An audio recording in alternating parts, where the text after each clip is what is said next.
رجعنا معاكم من جديد، ما زلتوا تسمعوا في ماك سانتي برو ليميسيون سانتي ديكسبريس اف ام. تابعوا فينا ونرافقكم على مده ساعه ونص. نذكر اللي احنا موجودين في الحمامات، اون ايميسيون ديلوكاليزي، موجودين في تغطيه للدوره الثانيه من الملتقى السنوي للسلامه والصحه المهنيه. نذكر بالموضوع نتاع الملتقى المخاطر النفسيه والاجتماعيه، كيفيه المواجهه. يدخلوا معنا لي زانترفونون اللي كانوا موجودين في الملتقى هذايا واللي مازالوا موجودين في الملتقى هذايا، ونستقبل بحثيه دكتور جون بول كاسار، consultant en organisation. Il est franco-canadien et s'occupe de la formation des managers. دكتور مرحبا بك، اهلا وسهلا. Merci. شكرا لك على وجودك معنا. باش نحكيو شويه اليوم على واقع الشركات، لا رياليتي دي زونتربريز. نسمعوا برشا حاجات من نوع ستريس، بيرن اوت، حاجات اللي ولات دخلت في الكوتيديان نتاعنا ونسمعوا بها اليوم. لاي درجه المشاكل هذيا والمشاكل الصحيه هذيا موجوده في الشركات؟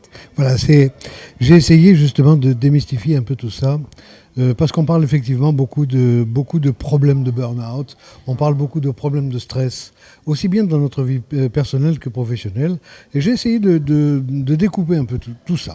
Alors, on parle de burn-out, je reviens là-dessus justement pour dire qu'il n'y a pas que le burn-out, mais il y a d'autres risques psychosociaux qui peuvent être causés aussi par des problèmes de travail. Déjà, dans un premier temps, disons que les risques psychosociaux tels qu'ils sont définis par l'Organisation mondiale de la santé ne regardent que des problèmes émanant de l'entreprise. N'est-ce pas ? C'est-à-dire, c'est des problèmes dont la cause se trouve à l'intérieur de l'organisation de l'entreprise. C'est-à-dire que l'OMS, par exemple, ne parle pas de risques psychosociaux dont la cause pourrait être extérieure à l'entreprise, dans la vie personnelle de la personne.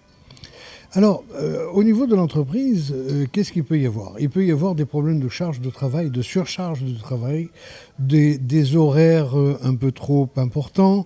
Il peut y avoir des problèmes de conflits interpersonnels ou entre la personne et le manager. Il peut y avoir toutes sortes de problèmes qui peuvent induire des problèmes de stress qui eux-mêmes vont conduire à des problèmes de santé, qui peuvent être des problèmes de santé psychique, aussi bien que des problèmes de santé physique. C'est-à-dire qu'on peut somatiser, de transformer des problèmes psychiques en problèmes véritablement ressentis dans notre corps.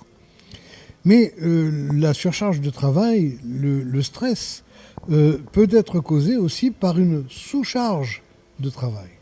C'est-à-dire exactement. Et tout simplement, il peut y avoir, c'est ce qu'on appelle le burn-out, c'est-à-dire des personnes qui se sentent surqualifiées pour le travail qu'ils ont et qui peuvent se sentir justement,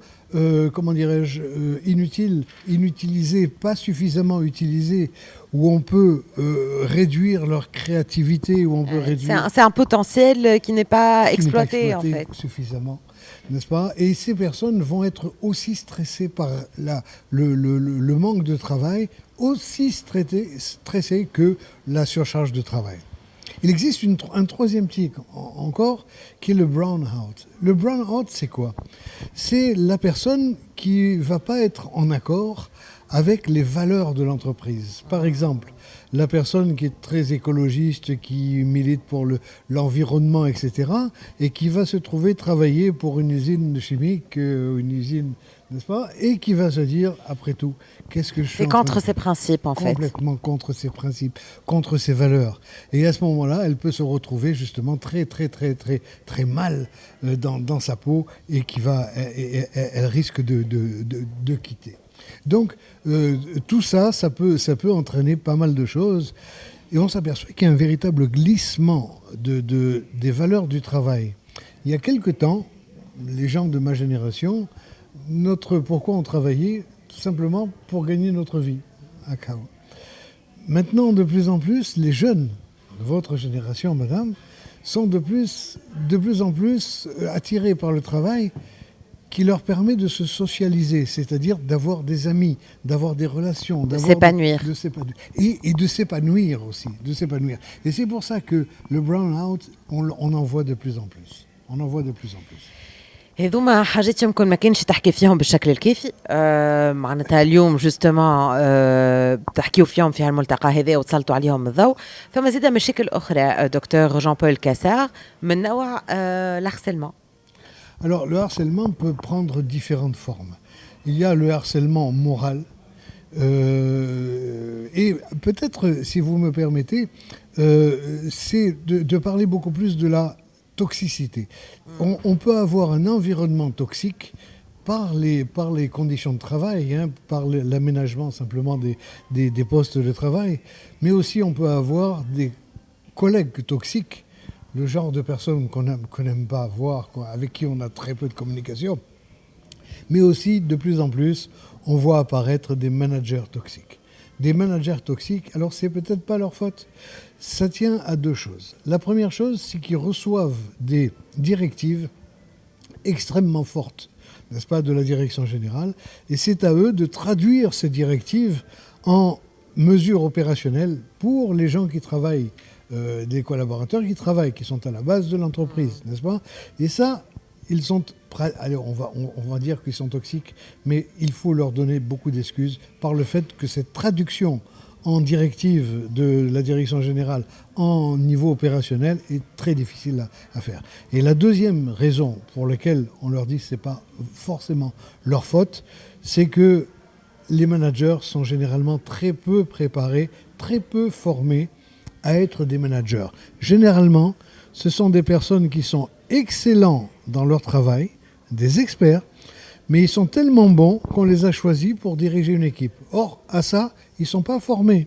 Ils ne sont pas du tout formés.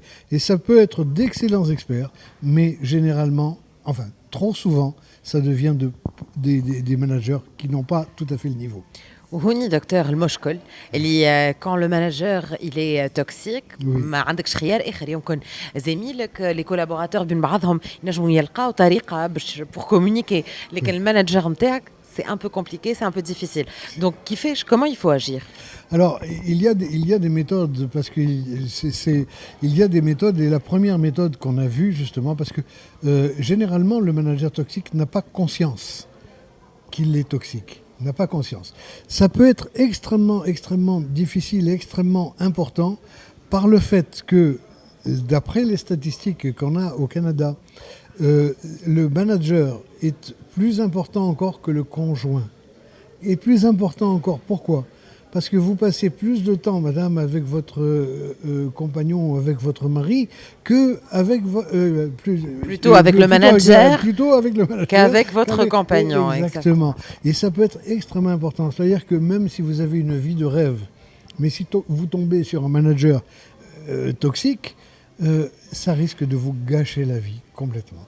Et le gros problème avec les maladies, enfin avec les risques psychosociaux, c'est qu'on ne s'en aperçoit pas. On ne s'en aperçoit pas. Ça vient petit à petit, jusqu'au jour où il y a un déclenchement. Je me souviens d'un psychologue qui m'avait raconté cette histoire. Il m'avait dit, tu vois, il m'avait dit les risques psychosociaux, c'est comme si un jour j'étais sur mon balcon et que je regarde de mon balcon. Et qu'est-ce que je vois ? Je vois quelqu'un qui est en train de se jeter du 6e étage et qui passe devant moi. Et au moment où il passe devant moi, qu'est-ce que je l'entends dire ? Vous savez, qu'est-ce qu'il dit ? Il dit « Jusqu'à présent, tout va bien, tout va bien ». C'est ça, les risques psychosociaux. C'est une mort lente, en fait. Et c'est une mort lente. On ne s'en aperçoit pas, et c'est pour ça, c'est très insidieux. C'est insoupçonnable. Et lorsqu'on s'en aperçoit, c'est généralement trop tard. Alors beaucoup d'entreprises vont essayer d'arranger en essayant de mettre des sparadraps. Mais ce n'est pas des sparadraps qu'il faut. Il faut y aller en prévention, avant que ça se déclenche. Il ne suffit pas de faire des cours de zen ou de yoga. Il ne suffit pas de mettre un baby-foot à côté de la machine à café.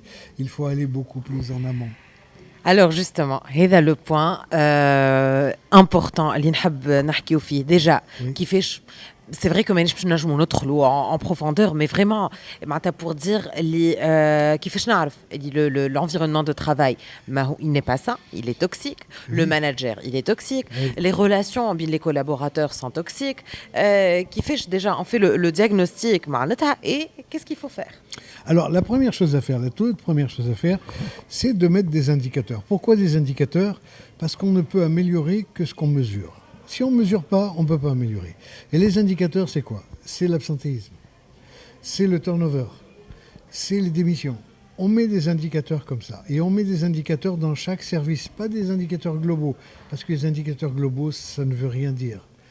Si on, ce que je dis souvent à mes clients, c'est la tête dans le frigo et les pieds dans le four. En moyenne, on n'est pas confortable. Mais il faut avoir des indicateurs pour chaque service. Et ensuite, on fait une évaluation dans chaque service des zones à risque. Les zones à risque, c'est quoi? Est-ce qu'il y a des heures de est-ce qu'il y a du temps supplémentaire, beaucoup de temps supplémentaire? Quel est le micro-absentéisme? Le micro-absentéisme, qu'est-ce que c'est? C'est l'absentéisme qui n'est pas très long. C'est-à-dire que ce n'est pas des gens qui s'absentent pendant 2 mois, par exemple, mais c'est des gens qui s'absentent pendant 2 jours, mais souvent.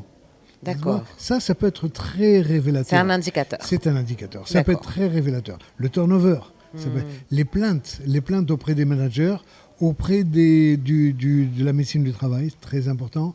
Les plaintes entre collègues, les conflits. Ça, c'est et puis, pour chaque situation, c'est très difficile de donner des solutions générales. Il faut examiner chaque situation et petit à petit, c'est la méthode, ce que j'appelle la méthode des petits pas. Petit à petit, prendre chaque situation et essayer de l'améliorer. D'accord. Donc en fait, en gros, si on pouvait donner des recommandations, comment il faut agir, qu'est-ce qu'il faut faire? Les indicateurs, mesurer justement. Mesurer les indicateurs. Et la première chose, c'est d'essayer de communiquer dans l'entreprise. Pourquoi? D'accord. Parce que la personne qui est atteinte de ça, qui est atteinte, ne s'en rend pas compte, commence à s'en rendre compte au niveau, lorsque ça atteint un niveau physique, et a toujours peur d'en parler. Pourquoi? Parce qu'elle craint, en parlant, de se priver d'une promotion ou d'une prime. Exactement. On dit c'est une personne qui est malade, donc on ne va pas lui confier de responsabilité. Et donc, qu'est-ce qu'elle va faire? Elle va travailler encore plus. Pour compenser le fait que... Et ça ne fait c'est un cercle vicieux. C'est un cercle vicieux. Docteur, merci beaucoup. Je vous en prie. C'était vraiment très intéressant. Yatik as-saha. C'est vraiment très intéressant. Docteur Jean-Paul Cassard, donc consultant en organisation, il est franco-canadien et s'occupe de la formation des managers. Merci beaucoup. يعطيك الصحة. نواصلوا احنا معنا نواصلوا في تغطيتنا للملتقى هذايا ومع باقي المداخلين وباقي الضيوف. خليكم معنا فاصل قصير وراجعين.